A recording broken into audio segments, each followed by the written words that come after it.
سلطان صلاح الدین ایوبی کی تربیت پیران پیر دستگیر محی الدین غوث العظم سیدنا شیخ عبد القادر گیلانی رضی اللہ تعالیٰ عنہ نے فرمائی. اس لیے اس کی جو نظر تھی وہ امت کے اندرونی خلفشار پہ نہیں تھی، بلکہ اس کی نظر اس مقصد پہ جڑی تھی جو مسلمانوں کا قبلہ اول تھا. اس کی نظر اس پہ جڑی تھی. سلطان محمد الفاتح جو رسول اللہ صلی اللہ علیہ وآلہ وسلم کی بشارت کا مصداق بنا، جس نے قسطنطنیہ کو فتح کیا، استنبول بنایا اس کو.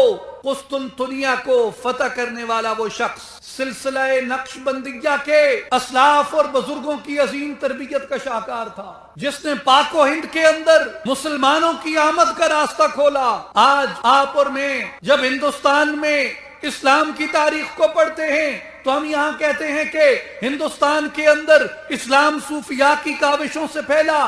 تو اولین صوفیاء کون تھے؟ تو ہم کہتے ہیں کہ اولین صوفیاء میں علی بن عثمان المعروف حضرت سیدنا داتا گنج بخش حجویری رحمت اللہ تعالی علیہ کی ذات گرامی ہے. میں یہ پوچھتا ہوں کہ داتا صاحب کو حجویر سے لاہور لانے والا کون تھا؟ داتا صاحب کو حجویر سے لاہور میں لانے والا فاتح ہند حضرت سلطان محمود غزنوی رحمت اللہ علیہ تھے.